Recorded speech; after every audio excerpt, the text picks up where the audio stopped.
ఇప్పుడు ప్రపంచ ప్రజలందరూ ఆలోచించాల్సింది ఉంది. మనము ఈ ప్రపంచం అంతటా జీవిస్తున్నాము మనుషులుగా. మరి ఈ ప్రపంచ ప్రజలైన మనం ఏమి తెలుసుకోవాలి, ఏమి మారాలి, ఎలా ఉండాలి? ఇప్పుడు మీరు చూస్తున్నారు లోకమంతా ఎలా జరుగుతుంది అనేది. ఒక దేశంలో అవినీతి ఉంటుంది, అధర్మం ఉంటుంది, అలాగే అరాచకాలు ఉంటాయి, హత్యలు ఉంటాయి, అత్యాచారాలు ఉంటాయి, అలాగే దొంగతనాలు ఉంటాయి, దోపిడీ, ఇవన్నీ ఎన్నో ఘోరమైనవి చూస్తుంటాము. ప్రమాదాలు, అనుకోకుండా జరిగే ప్రమాదాలు, ప్రకృతి వల్ల పిడుగుపడటము, వరదలు రావటము, వీటి వల్ల ఎంతో ఇబ్బంది పడతారు ఆ దేశ ప్రజలు. అది ఈ ప్రపంచంలో అయినా, ఏ దేశం మూల అయినా జరిగినా. కానీ ఇప్పుడు యుద్ధము జరుగుతుంది, యుద్ధాలు జరుగుతున్నాయి, ప్రపంచ యుద్ధాలు జరుగుతున్నాయి. మరి వీటిని ఆపేది ఎవరు? ఆపాలంటే ఆ దేవుడు దిగి రావాలా? మరి ఈ యుద్ధాలు ఎందుకు వస్తున్నాయి? అమాయకులు ప్రజలు వాళ్ళను ఇబ్బంది పెట్టడానికే కదా, వారి యొక్క పదవి అహంకారంతో చేస్తున్న యుద్ధాలు ఇవి. దీనివల్ల ప్రజలు ఎంత ఇబ్బంది పడతారో, ఆ దేశ ప్రజలే కాకుండా ప్రపంచంలోని ప్రజలందరూ ఎలా ఇబ్బంది పడతారో మీరే తెలుసుకోవాలి. ఇప్పుడు మొదటగా ఫస్ట్ ఉక్రెయిన్ రష్యా యుద్ధం స్టార్ట్ అయింది. ఉక్రెయిన్ రష్యా యుద్ధం స్టార్ట్ అయ్యాక అక్కడ ప్రజలు తిండికి, అలాగే నీడ లేకుండా ఇబ్బంది పడిన రోజులు ఉన్నాయి ఆ ఉక్రెయిన్ ప్రజలు. అలాంటిది యుద్ధం ఆగాలని నేను కోరుకున్నాను. ఒక షార్ట్ వీడియో కూడా తీశాను, వాళ్ళని కాపాడాలి ఆ దేవుడని. కానీ ఇప్పుడు మొన్నటిదాకా పాకిస్తాన్, మన ఇండియా యుద్ధాలు జరిగాయి. దానికి ఆపడానికి మన దేశంలో ఒకరికొకరు ఒకరి బలాన్ని చూపించుకోవడానికే యుద్ధాలు చేశారు. మీ బలం ఎంత, మా బలం ఎంత అని. కానీ ఎక్కడో అమెరికా అధ్యక్షుడు మాట్లాడితే కానీ ఆ యుద్ధం ఆగలేదు. మరి ఇప్పుడు ఆఫ్ఘనిస్తాన్, పాకిస్తాన్, ఇప్పుడు ఇరాన్, ఇజ్రాయెల్, అలాగే అమెరికా, ఇలా యుద్ధాలు ఒక్కొక్క దేశము పెరిగిపోతున్నాయి యుద్ధాలు. దీనికి సపోర్టుగా రష్యా, చైనా. మన ఇండియా దేనికి సపోర్ట్ ఇస్తుందో? మొన్నదాకా ఇజ్రాయెల్కి వెళ్ళి వచ్చిన మన మోడీ గారు మరి ఇప్పుడు ఇజ్రాయెల్కి సపోర్ట్ ఇస్తున్నారా, లేక ఈ యుద్ధాలు ఆపేయాలని ఆలోచిస్తున్నారా? అది వాళ్ళకే తెలవాలి. ఇప్పుడు నేను ఎందుకు పెట్టానంటే లైవ్, ఆ దేవుడు ఎందుకు మనల్ని పుట్టించాడు, మనము ఎందుకు ఇలా చేస్తున్నాము, దీనివల్ల ఈ యుద్ధాలు వస్తున్నాయి, దీనికి ఎవరు కారణం అనేది చెబుతాను. ఇప్పుడు ప్రపంచ యుద్ధాలు ఎందుకు వస్తున్నాయి? తన బలం నిరూపించుకోవడానికి, ప్లస్ తన అవసరాల కోసం ఇంకో దేశం దొరికే వాణిజ్య అవసరాలు అయినా వాటి గురించి వాటిని చేతికి తెచ్చుకోవడానికి అది ఏ రకంగా అది ఒత్తిడికి తెచ్చైనా మనం కైవసం చేసుకోవాలనే బలం ఉంది కదా, పదవి ఉంది కదా అనే అహంకారంతో ఇలా యుద్ధాలు చేస్తున్నారు. దీనికి కారణం ముఖ్యంగా ఆ దేశ అధ్యక్షుడు. మనం మనుషులమే, వాళ్ళు మనిషే, అతను మనిషే. కానీ అందరిలో ఉన్న ఆలోచనలు, ఆ అధ్యక్షునికి ఉండే ఆలోచనలు వేరుగా ఉంటాయి. కానీ ఆ అధ్యక్షుడు ఎలా ఉండాలి? తన ప్రజలను గురించి ఆలోచించాలి, ఇతర దేశ ప్రజల గురించి కూడా ఆలోచించాలి. ఇప్పుడు మన అమెరికా అధ్యక్షుడు ఉన్నాడు కదా, ట్రంప్. ఇప్పుడు అతని వల్ల మన ఇండియన్స్ కూడా ఎన్ఆర్ఐ ఉద్యోగంలో చేరి అక్కడ ఇబ్బందులు పడుతున్నారు అమెరికాలో, ఇతని రూల్స్ వల్ల. ఇది కాకుండా అతను బలం చూపించుకోవడానికి ఇతర దేశాలపైన అతని బలాన్ని చూపించడానికి ఒక యుద్ధం అనే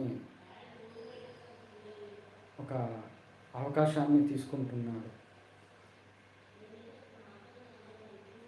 ఇది ఆ అధ్యక్షుడి యొక్క అహంకారమా, బలమా, లేక ఇంకేం అవసరం? ఇది ప్రపంచ ప్రజలు ఆలోచించాలి. ఇప్పుడు ఇరాన్ అధ్యక్షుడు అయిన ఖమేనీ చనిపోయాడు. వాళ్ళు ప్రతీకారం తీర్చుకోవడానికి ఇతర దేశాలైన ఇజ్రాయెల్,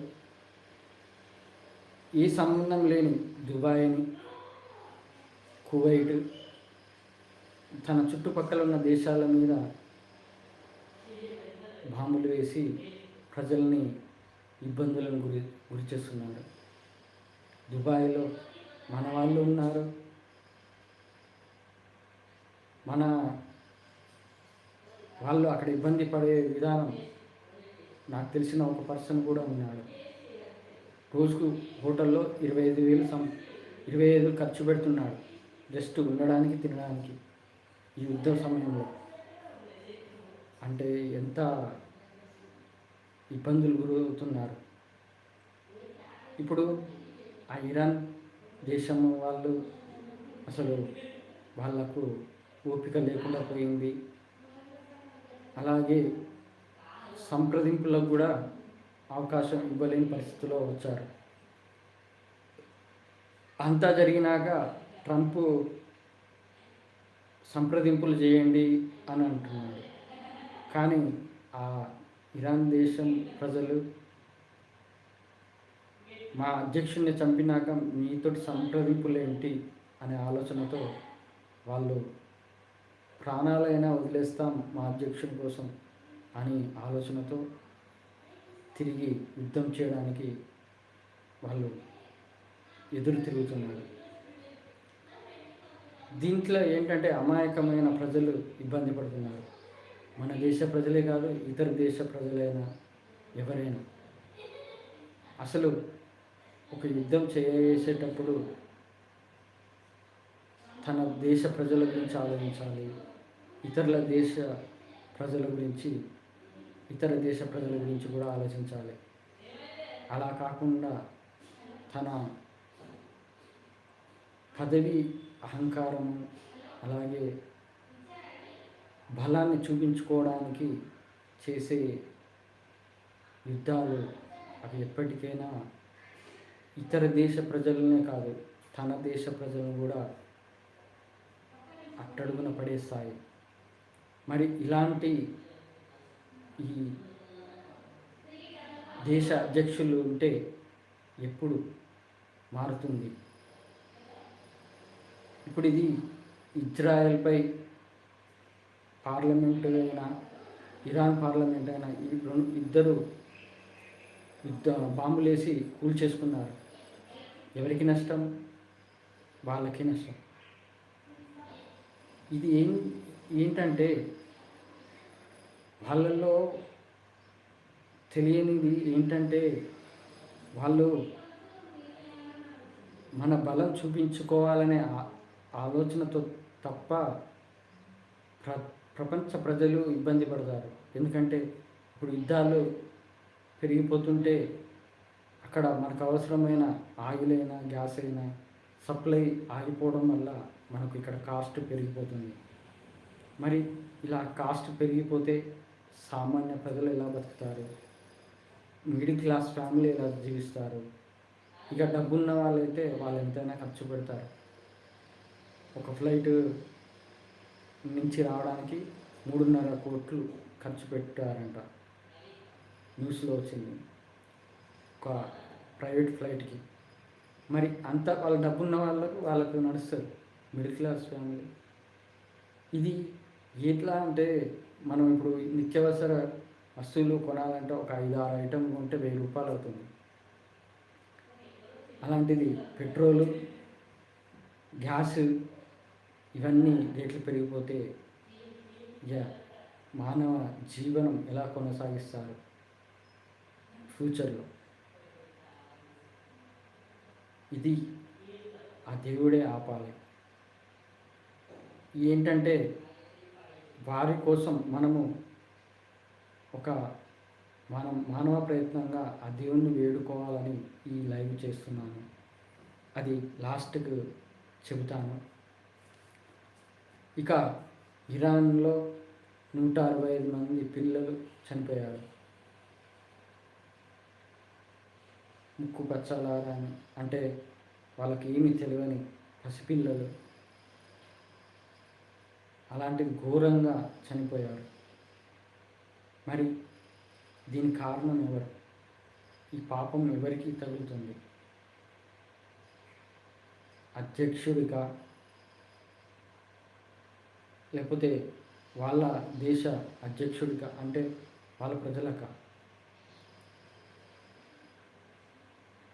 ఆ పిల్లలు చనిపోవడం వల్ల వాళ్ళ తల్లిదండ్రులు ఎంత ఇబ్బంది పడతారు, ఎంత బాధపడతారు. ఇలాంటిది జరుగుతున్నాయి. ఇక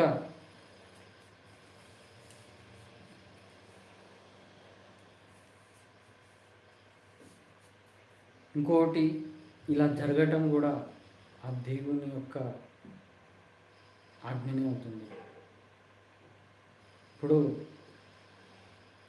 ఎవరు తీసుకున్న గోతిలో వాళ్ళే పడతారన్నట్టు, ఎవరు అహంకారంగా నాది, నాకు అని, నా దేశమని, నా దేశం గొప్పతనం కోసం విర్రవీగుతారో వాళ్ళంతటా వాళ్ళే అడుగున పడిపోతారు. ఇప్పుడు జరుగుతుంది అదే. ఇరాన్ దేశమైనా, ఇజ్రాయెల్ అయినా, అమెరికా అయినా. మరి దేవుడు ఎందుకు ఇలా చేయిస్తున్నాడు? కారణం ఏంటి అంటే వాళ్ళల్లో ఉన్న అహంకారం. మాకంటే గొప్ప వాళ్ళు ఎవరు లేరు అనే ఒక అహంకారం. దీనివల్ల ఏంటంటే మనం వీడియో చూశాను, మహావిష్ణువు అవతారాలు 11 అవతారాలు మనకు తెలుసు. కానీ ఆ వీడియోలో 24 అవతారాలు ఉన్నాయి. 24 అవతారాల్లో మూల అవతారం అని ఉంటుంది. ఆ మూల అవతారం ఏంటంటే, ఒక చెడ్డవాన్ని పడగొట్టడానికి ఒక వానికి తగ్గట్టు ఇంకో చెడ్డవాన్ని పుట్టిస్తాడు. అలాగే ఇప్పుడు ఎవరి అహంకారంతో విరుగుతారో వాళ్ళను అణిచివేయడానికి వానికి తగ్గ అహంకారాన్ని కలిగిన మనిషిని సృష్టిస్తాడు దేవుడు. ఇప్పుడు అలాగే జరుగుతుంది. అధ్యక్షుడు, అమెరికా అధ్యక్షుడు ఏ అహంకారంతో ఉన్నాడో, ఇంకా ఇరాన్ అధ్యక్షుడు ఏ అహంకారంతో చనిపోయాడో అది మీకే తెలుసు.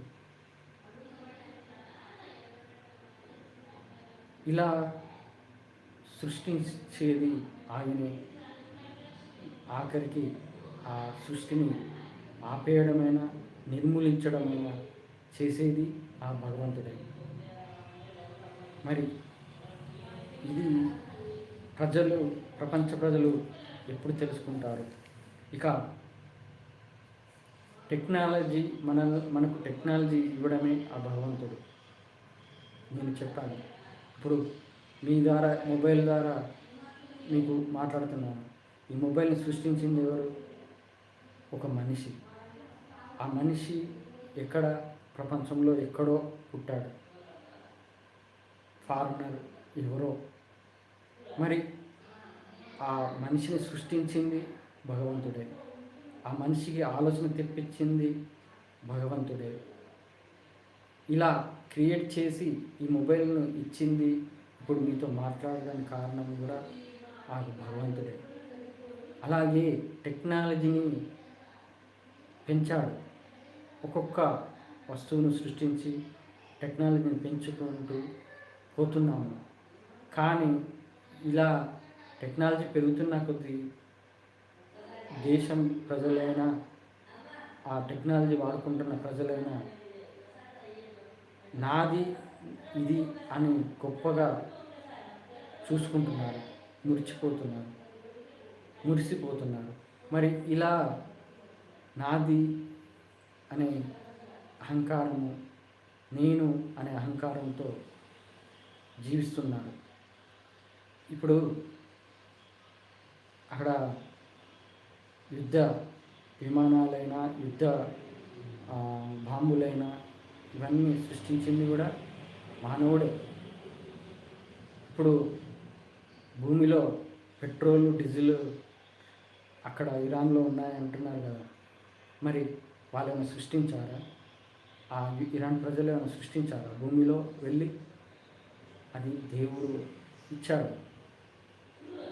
అది వాళ్ళు అది చూసుకొని మురిసిపోతున్నారు, ఇది మాది ఇది అని.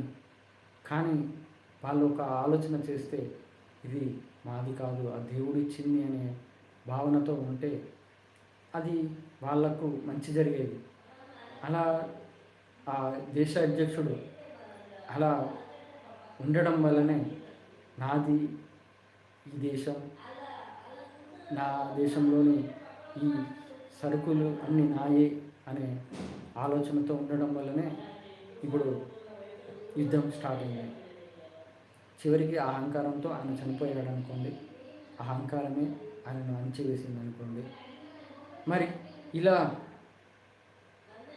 ప్రపంచ ప్రజలు నాది నీది అనకుండా ఇవంతా మనవి, ప్రపంచం మొత్తం, అసలు ప్రతి మనిషి ప్రపంచం మొత్తంలో ఎక్కడైనా జీవించే హక్కు ఉంది. ఎందుకంటే మనిషిగా పుట్టినందుకు. ఇది ఈ దేశస్థుడు, ఈ కులస్థుడు, ఈ మతస్థుడు అనే భావన అనేది ఉండకూడదు. మానవత్వం ఉండాలి. ఇప్పుడు ఒక దేశంలో ఒక్కొక్క సరుకులు దొరుకుతాయి, మన దేశంలో ఒక రకమైన సరుకులు దొరుకుతాయి. మన దగ్గర పెట్రోల్, డీజిల్ దొరకదు కదా, అక్కడ దొరుకుతుంది.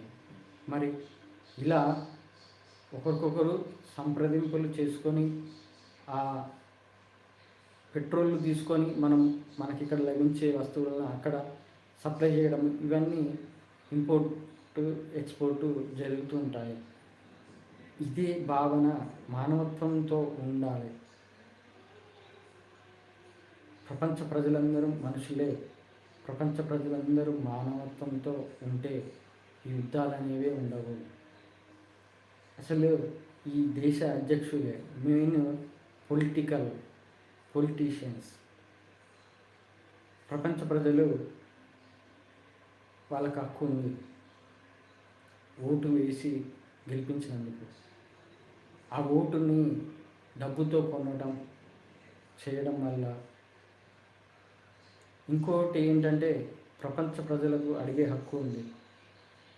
ఈ దేశ బడ్జెట్ ఏంటి? ఈ దేశ బడ్జెట్లో నువ్వేం ఖర్చు పెడుతున్నావు?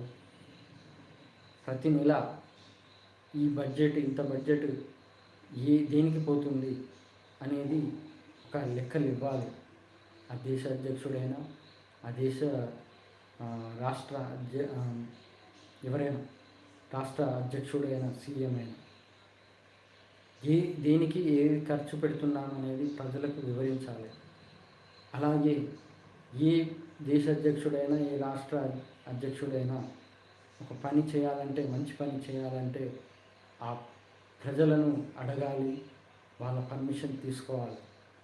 ఆ ప్రజల పర్మిషన్ తీసుకున్నాకనే ఆ అధ్యక్షుడైనా, రాష్ట్ర అధ్యక్షుడైనా చేయాల్సిన పని చేయాలి.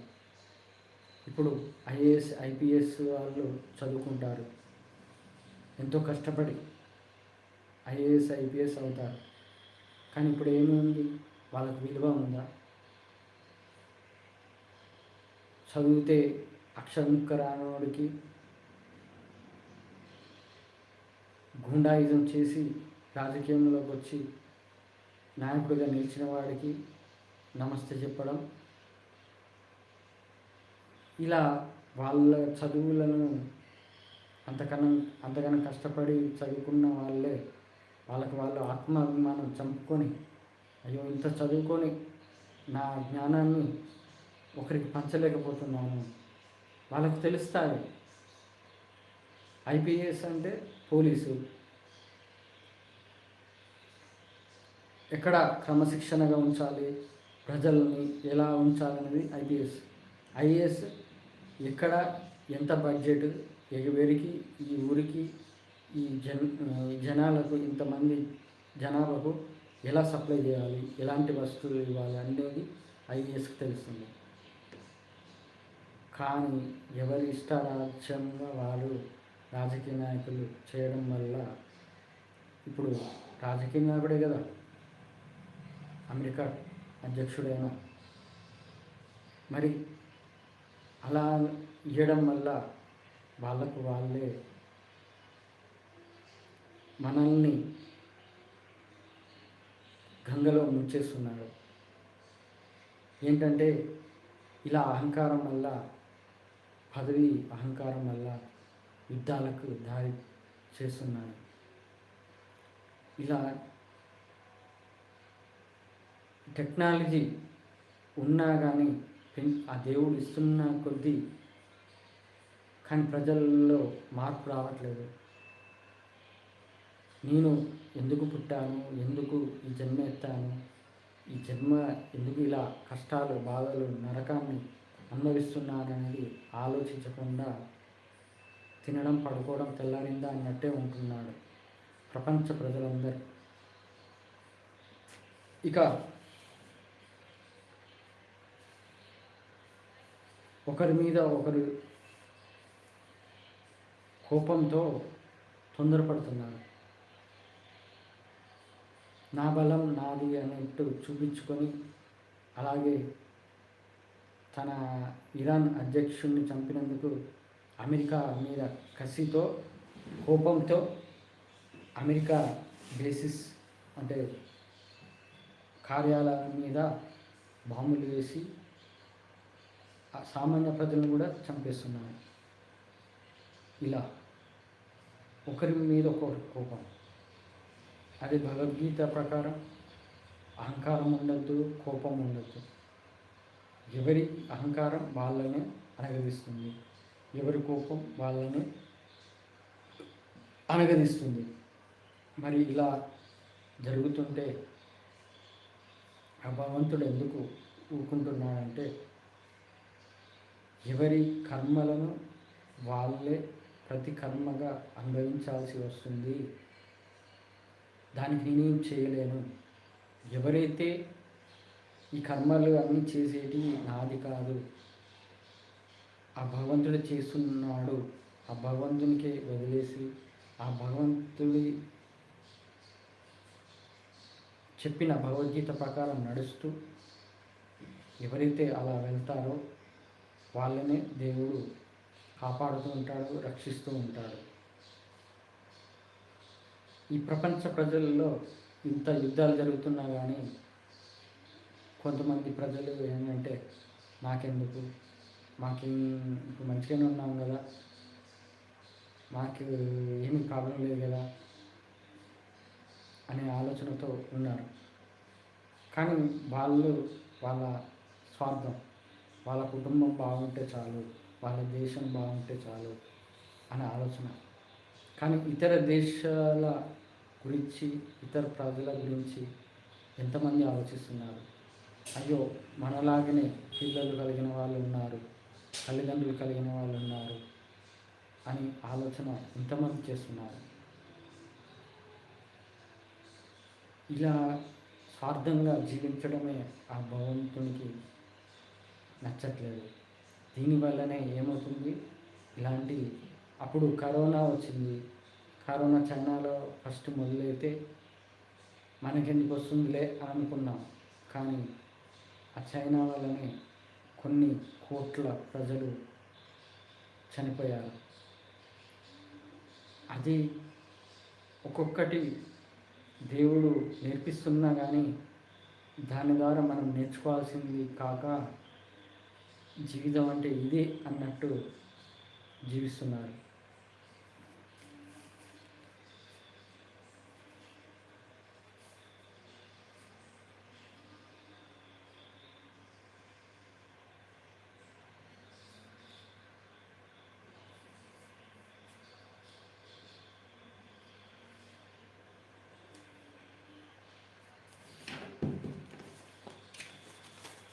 ఈ ప్రపంచ దేశాలు అనేది ఎలా ఉండాలంటే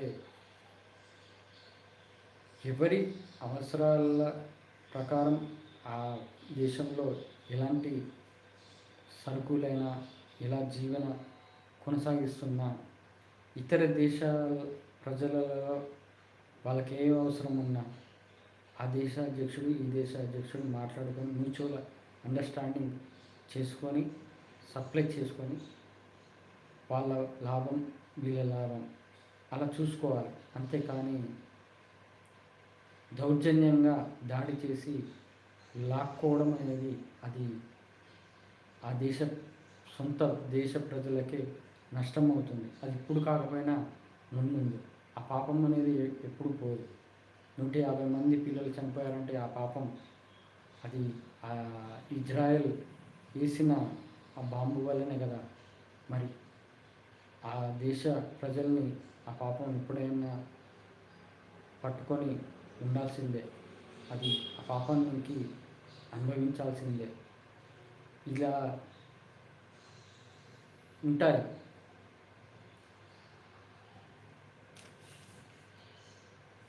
ఇక ప్రపంచ ప్రజల్లో మానవత్వంగా ఉండాలి. మనము ఆ దేవుడు ఇచ్చిన మనల్ని పుట్టించాడు. మనము ఈ జన్మను ఆ దేవునికి అంకితం చేయడము, అలాగే ఆ దేవుని పట్ల అంకిత భావంతో మనం భగవద్గీత ప్రకారం నడవాలి అనే ఆలోచనతో ఉండాలి. అది భగవద్గీతనే కావచ్చు, ఖురాన్ కావచ్చు, బైబిల్ అయినా కావచ్చు, వారి గ్రంథాల ప్రకారం వాళ్ళు ధర్మంగా జీవించాలి.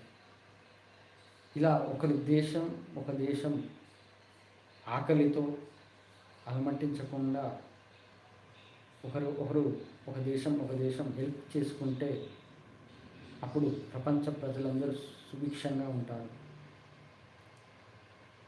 ఇప్పటికీ ఏదో ఒక చిన్న దేశంలో ఏ మూలనో 123 దేశాలు ఉన్నాయి. ఆ 123 దేశాల్లో ఏదో ఒక దేశంలో ఆకలికి చస్తూ ఉన్న వాళ్ళు ఉన్నారు. మరి అలాంటి దేశ ప్రజల్ని రక్షిస్తే, వాళ్ళకు తిండి పెడితే, వాళ్ళకు అనుకూలమైనవి ఇస్తే వాళ్ళు సంతోషిస్తారు.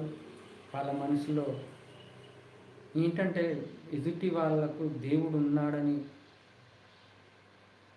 నిర్ణయం తీసుకునేటట్టు చేయాలి. కానీ దేవుడు లేడు అనే భావన ఉన్న వాళ్ళకు దేవుడు లేనట్టే అన్నట్టు చేయకూడదు. మనం అలా హెల్ప్ చేయడం వల్ల ఏదో ఒక దేశంలో అలా ఆకలితో అలమటించే వాళ్ళకు హెల్ప్ చేస్తే వాళ్ళకు దేవునిపై నమ్మకం కలుగుతుంది. ఒక పేదవాడికి హెల్ప్ చేస్తే దేవునిపై నమ్మకం కలుగుతుంది. దానివల్ల ఏంటంటే ఆ దేవుడు ఇచ్చాడనే భావనతో తనలో ఇంకేదైనా మార్పు రావచ్చు. అంటే ఆ దేవునికి దగ్గర రావడానికి ఒక మార్గం అవుతుంది. అలా ఆ దేశ ప్రజలు అలా మనం హెల్ప్ చేయడం వల్ల వాళ్ళు సంతోషపడటం వల్ల వాళ్ళ సంతోషానికి కారణమైన వాళ్ళు ఎవరు, ఇతర దేశం ఎవరైతే హెల్ప్ చేస్తారో వాళ్ళు, ఆ దేశ ప్రజలు కూడా సంతోషంగా ఉండడానికి ఆ దేవుడు ఆశీర్వదిస్తాడు. అలా కాకుండా నా దేశమే గొప్పగా ఉండాలి, జీడిపి పెరగాలి, ప్రపంచంలో హయ్యెస్ట్ జీడిపి నా దేశమే అని భావనతో ఉండటం, నా దేశమే గొప్పగా డెవలప్ అవ్వాలి, బిల్డింగ్లు, హోటళ్ళు, బుర్జ్ ఖలీఫా ఏమైంది ఇప్పుడు? దానిలో ఒక్కడు లేడు. ప్రాణం దగ్గరికి వస్తే అది ఎంత పెద్దది కానీ, ఎంత ఇంద్రభవనమైనా కానీ, ఆ ప్రాణం దగ్గరికి వస్తే దాన్ని విడిచిపోవాల్సిందే. బుర్జ్ ఖలీఫా కట్టి ఏం లాభం ఇప్పుడు? మళ్ళీ దుబాయ్ మళ్ళా మామూలు పరిస్థితి రావాలంటే మళ్ళీ టూరిస్ట్ ప్లేస్ అవుతుంది. అది ఎవడైనా పోతాడా ఫ్యూచర్లో? అది ఎన్ని సంవత్సరాలు పట్టాలి మళ్ళీ? అది గొప్పలు, ఎవడి గొప్పలు వాడు చూపించుకోవడమే, ఆ గొప్పలే నాశనం చేస్తాయి. నా దేవుడు గొప్ప, నా దేవుడు గొప్ప అని విరమిగితే మత ద్వేషాలు ఇలాగే పుడతాయి, మత కలహాలు ఇలాగే పుడతాయి. ఇది అందుకే ప్రపంచ ప్రజలకు భావన రావాలి, నేను ఎందుకు పుట్టాను, నేను ఎందుకు ఇలా జీవిస్తున్నాను, ఎందుకు ఇలా కష్టాలు బాధపడుతున్నాను, ఈ మానవ జన్మ రహస్యం ఏంటి, ఈ మానవ జన్మ ఎత్తినందుకు నేనేమి చేయాలి.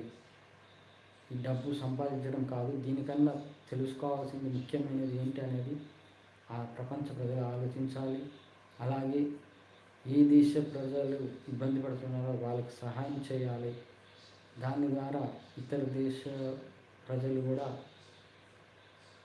సంతోషంగా ఉంటారు, సహాయం చేసిన ప్రజలు కూడా సంతోషంగా ఉంటారు. దానివల్ల ప్రపంచం సుభిక్షంగా ఉంటుంది.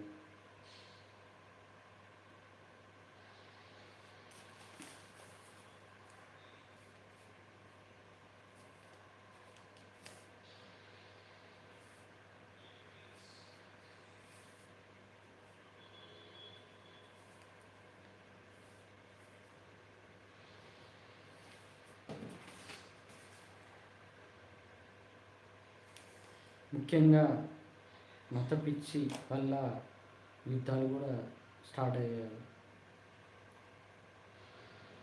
ఇరాన్లో ముస్లింలకే పడదు, అంటే దాంట్లో కొన్ని తెగలు ఉంటాయి. ఆ ఖమీలి చనిపోతే కొంతమంది దాంట్లోనే సంబరాలు చేసుకున్నారు ఆ దేశ ప్రజలే. ఆయన కోసం ఏడిచిన వాళ్ళు కూడా ఉన్నారు. ఇది పాకిస్తాన్ ఉంది, అక్కడ ముస్లిమ్స్ మన దేశ ప్రజలని ముస్లిమ్స్ అయినా కానీ ఒక రకంగా చూస్తారు. ఇలా మతం అనేది కూడా, మతంలో కూడా కులాలలో ఉన్న భాగాలు, తెగలు, దీనివల్ల కూడా అది వ్యతిరేకం ఉండడం వల్ల కలిసి ఉండడం అనేది లేకుండా పోతుంది. ఈ యుద్ధాలు రావడంలో ఒక భాగం కూడా అవుతుంది. ఇప్పుడు ఇరాన్ యుద్ధం జరుగుతుందంటే పాకిస్తాన్లో గొడవలు, కాశ్మీర్లో గొడవలు, అల్లర్లు, ఆఫ్ఘనిస్తాన్లో అల్లర్లు, ఇంకా ఇప్పుడు ట్రంప్ వెనిజులా నగరాన్ని అధ్యక్షుడిని కిడ్నాప్ చేసి అలా చేశాడు. అసలు ఏ హక్కు ఉంది? ఈ ఐక్యరాజ్య సమితి ఏం చేస్తుంది? ఐక్యరాజ్య సమితి ఇప్పుడు ఉన్నా లేనట్టే అన్నట్టు ఉన్నది. ఐక్యరాజ్య సమితి అంటే ప్రపంచ ప్రజలని కూర్చోబెట్టి ప్రపంచ దేశ అధ్యక్షులను కూర్చోబెట్టి వాళ్ళను ఒక గుప్పిట్లో పెట్టుకోవడానికి ఉండే సంస్థ ఐక్యరాజ్య సమితి. అలాంటిది ఐక్యరాజ్య సమితిని వీళ్ళు విలువ ఇవ్వట్లేదు.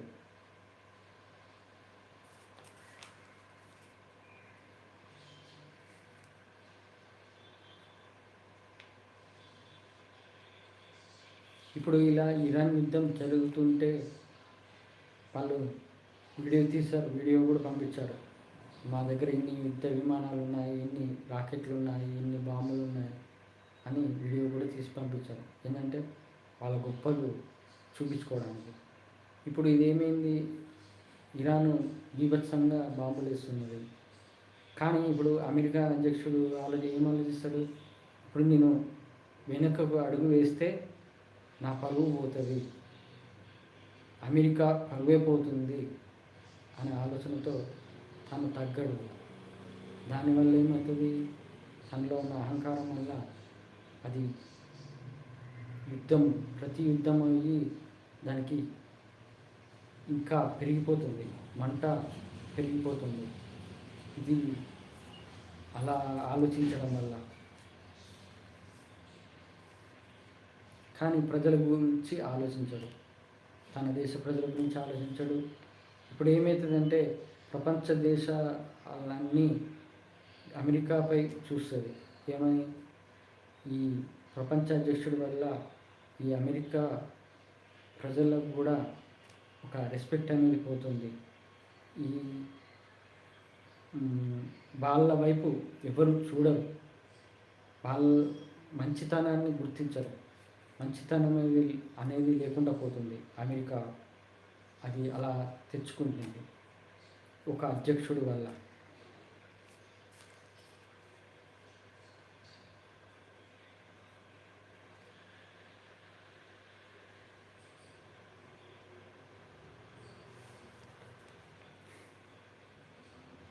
పెట్రోలు డీజిల్ సృష్టించింది, మనకు ఇచ్చేది, భూమి నుంచి ఇచ్చేది అంతా భగవద్గీత ప్రకారం శ్రీకృష్ణ పరమాత్మ చెప్పినట్టు ప్రపంచమంతా నుండి నేనే ఉన్నాను, మీకు మానవ జీవనాన్ని కొనసాగించడానికి అన్నీ ఇస్తున్నాను, అన్నీ మీకు అవసరమైన అన్నీ ఇస్తున్నాను.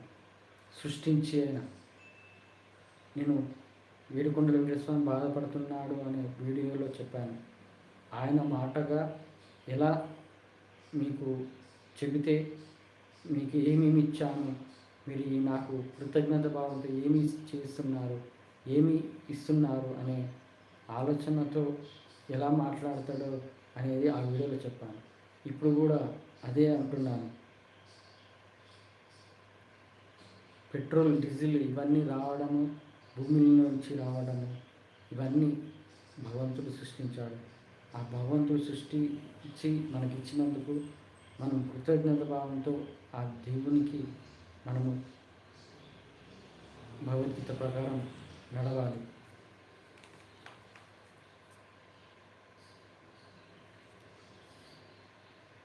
ఇక ఇదే కాకుండా ఇలా ఆలోచించకుండా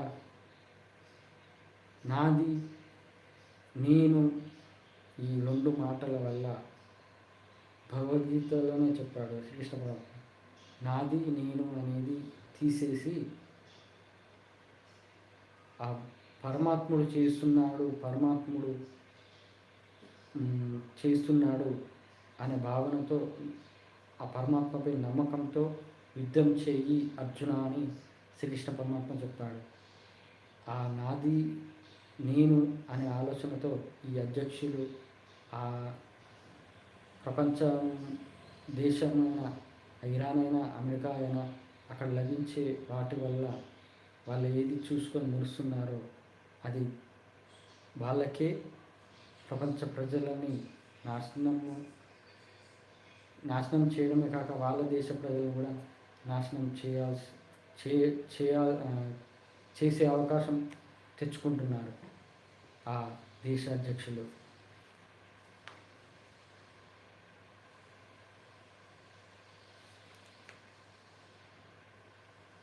ఎంతమంది కోరుకుంటున్నారు ఈ యుద్ధం ఆగాలని? నేను మాత్రం అయితే కోరుకుంటున్నాను. ఎందుకంటే ఉక్రెయిన్ రష్యా యుద్ధం జరిగినప్పుడే కోరుకున్నాను, ఆ చిన్నపిల్లలని వాళ్ళ తల్లిదండ్రులని రక్షించు తండ్రి అని. ఇప్పుడు యుద్ధాలు పెరిగిపోయాయి. ఇక ముందు కరోనా ఎలా పాకుతుందో ఆ యుద్ధాలు కూడా ఎక్కడికి పాకుతాయో, మన దేశం ఎలా ఎదుర్కొంటుందో, ఇలాంటి మనుషుల అధ్యక్షుల వల్ల, వేరే దేశ అధ్యక్షుల వల్ల మన దేశం ఎలా ఎదుర్కొంటుందో అనేది ఆలోచించాలి మీరే. ఆ కరోనా ఎక్కడో ఉందని మనము ఏమి కాదనుకుంటే ఎలా జరిగిందో తెలుసు కదా.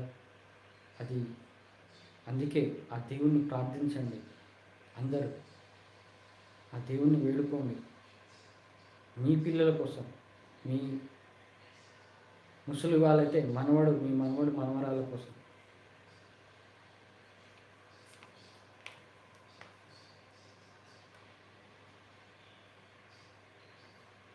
ఇప్పుడు మనం యుద్ధాలు ఆపాలని ఆ దేవుణ్ణి కోరుకున్నా ఆగుతుందా? ఆగదు. ఎందుకంటే వాళ్ళు అక్కడ ఒక కర్మ చేస్తున్నారు. అధర్మంగా అయినా అన్యాయంగా అయినా ఆ కర్మను అనుభవించాలంటే వాళ్ళకు ప్రతి చర్యగా మళ్ళీ కర్మ అనుభవించాల్సిందే కదా. మరి ఇప్పుడు టెర్రరిస్ట్ ఉన్నాడు. టెర్రరిస్టు సామాన్య ప్రజల మీద వాళ్ళని చంపేస్తే ఆ టెర్రరిస్ట్ని చంపడానికి ఒక యుద్ధ సైనికుడు వస్తాడు. ఆ యుద్ధ సైనికుడు వల్ల ఆ టెర్రరిస్ట్ చచ్చిపోతాడు. అంటే అతను చేసిన కర్మకు మళ్ళా తను అనుభవించడానికి ఇంకొకరిని సృష్టిస్తాడు ఆ దేవుడు. ఇలాగే వాళ్ళ కర్మలకు వాళ్ళు అనుభవించక తప్పదు. కానీ మానవత్వంగా మనము నిజమైన దైవభక్తులమైతే ఆ దేవుణ్ణి వేడుకోవాలి ఖచ్చితంగా.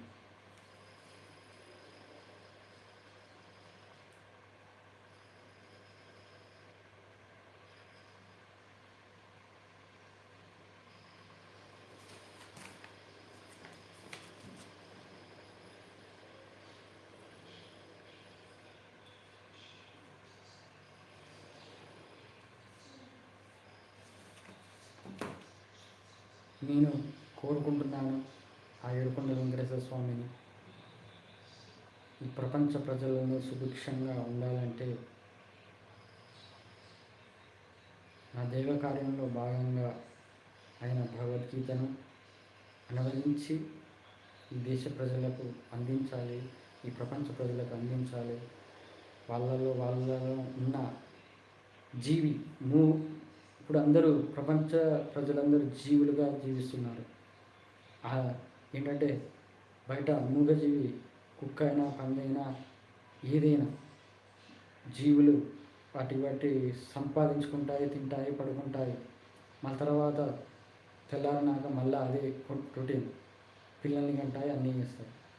కానీ మనిషి కూడా వాటిలాగానే తినడం, పిల్లలు కనడం, పడుకోవడం, తెల్లారిందా అన్నట్టు ఇలా రొటీన్గా జీవిస్తే జీవిగా ఆ మూగజీవి ఎలా జీవిస్తుందో మనిషిగా మనం అలాగే జీవిస్తున్నట్టు.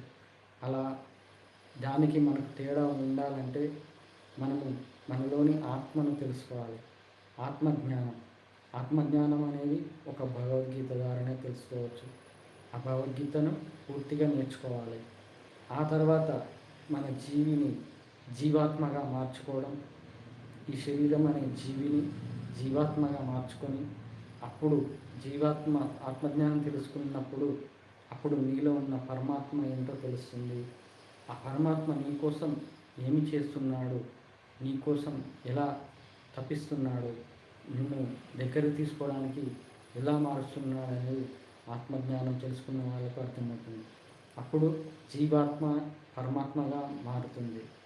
అప్పుడు పరమాత్మగా మారితే అప్పుడు నిన్ను ఎవరు ఎదిరించలేరు, ఆఖరికి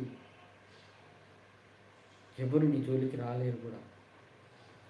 ఎందుకంటే నువ్వు పరమాత్మగా మారినప్పుడు నీకు ఏది అడ్డంకు రాదు. నీకు ఎవరు ఎదురు చెప్పే అవకాశం కూడా రాదు. ఆ దేవుడు అలా చేయిస్తాడు. ఇప్పుడు నేను తిరుమల అలిపిరి మెట్లు ఎక్కాక ఆ ముసలమ్మగా వచ్చి ఆయన ఆశీర్వదించాడు. ఇది నిజం. అలాంటిది అలా తిరుమల నుంచి వచ్చిన నుండి నాలో ఆలోచనలు అనేది నువ్వు ఎక్కువగా ఆలోచించకు. ఎంతవరకు ఆలోచించాలో అంతవరకే ఆలోచించు. ఎవరు దేని మీద ఎక్కువగా ఆలోచన చెయ్యొద్దు.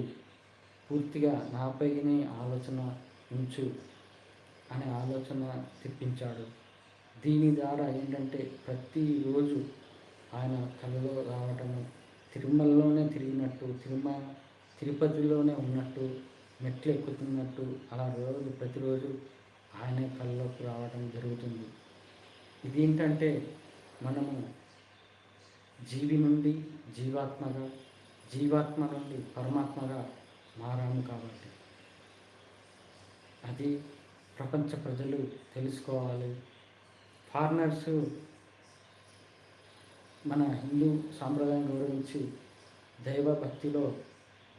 దైవభక్తులుగా మారుతున్నారు. కానీ వాళ్ళకు తెలియంది కూడా ఉంది. ఇంకా ఏంటంటే భగవద్గీతలో ఏమి చెప్పాడు, భగవద్గీత ప్రకారం ఎలా నడవాలి అనేది. సంసార జీవితాన్ని కొనసాగించకుండా నువ్వు మోక్షాన్ని పొందలేవని ఆ ఏడుకొండల స్వామి చెబుతున్నాడు. సంసార జీవితాన్ని కొనసాగిస్తూ నువ్వు చేసే భగవద్గీత ప్రకారం నీ ధర్మాన్ని నువ్వు చేస్తూ, నువ్వు ఎప్పుడైతే ధర్మం కోసం పోరాడుతూ ధర్మం కోసం ఆలోచిస్తావో అప్పుడే నాలో ఐక్యమవుతావు అనేది నిత్య దైవనామ స్మరణ చేస్తూ ఉంటావు. అప్పుడు నాలో ఐక్యమవుతావు అని ఆ వెంకటేశ్వర స్వామి నాకు ఎక్స్పీరియన్స్గా తెలియజేశాడు. అలాగే భగవద్గీతలో శ్రీకృష్ణ పరమాత్మ చెప్పాడు అర్జునునికి. నేను ఈ ప్రపంచ ప్రజలు సుభిక్షంగా ఉండాలంటే, యుద్ధాలు ఆగాలంటే ఆ ఏడుకొండల వెంకటేశ్వర స్వామిని వేడుకుంటున్నాను.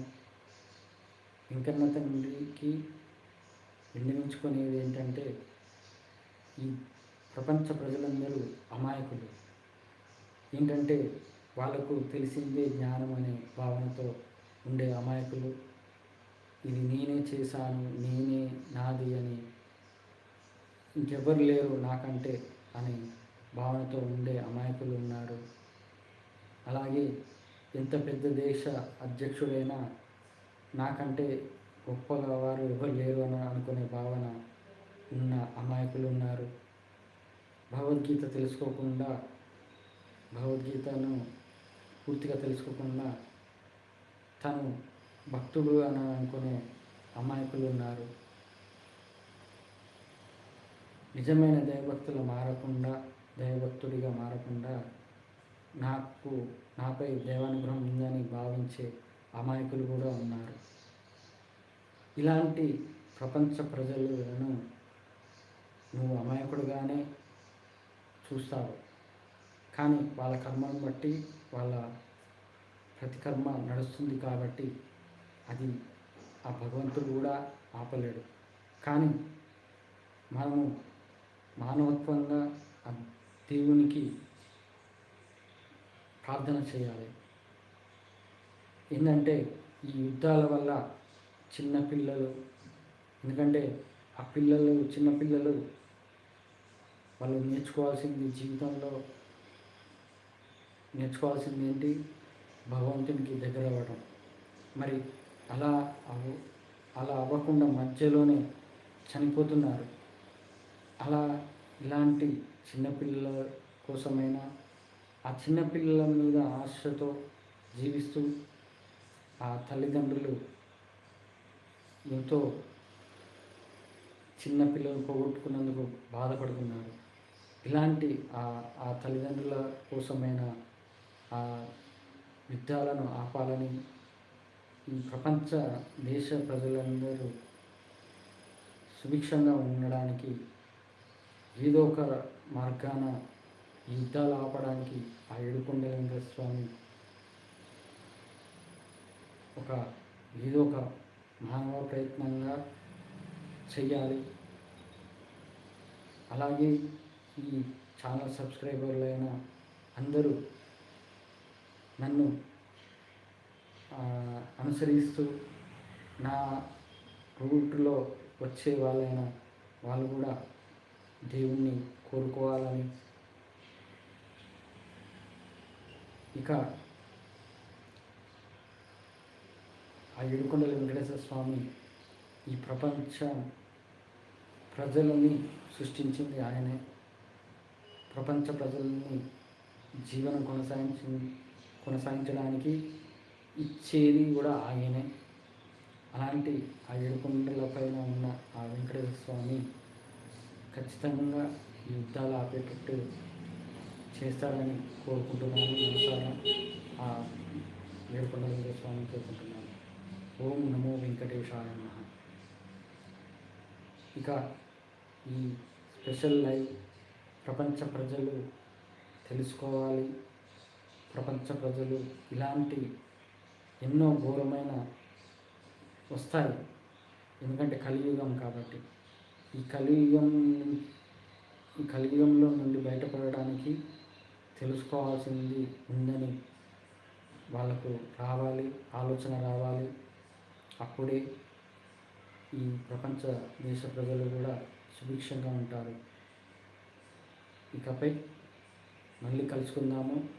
మళ్ళీ వచ్చే శనివారం కలియుగ భగవద్గీత అధ్యాయం 5తో పాటు టాపిక్స్ కూడా. ఓం నమో వెంకటేశాయ నమః. గోవింద గోవింద.